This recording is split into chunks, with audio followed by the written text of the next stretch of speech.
Nagtaka po yata ako ng Vice President. Tapos patayin ko yung Presidente.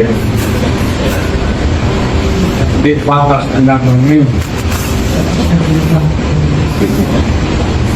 Or I will ask my daughter to run.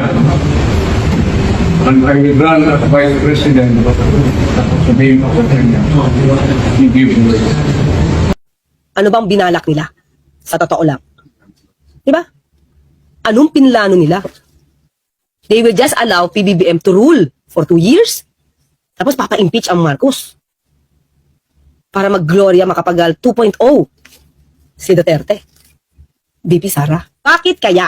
Bakit kaya VP ang tinakbo ni VP Sara at hindi presidente? Samantalang sabi ng tatay niya dapat presidente siya, di ba? Para pag vice-presidente siya, gagayahin yung stand ni Gloria, pwede niyang gayahin yung stand ni Gloria, tanggal ang Marcos, impeach. Tapos the following presidential election, she can still run. Like Gloria. DND. DND ang gusto niya, di ba? Bakit DND? National Defense, hawak ang militar. Armed Forces, hawak. Para pag nag-people power, hawak niya sa liig mga militar. Ang daming midnight appointees, hindi ko. Kahit na papasok na sa PBBM. Walang respeto, di ba? Pero anong balak? May balak. Di ba? May balak yon.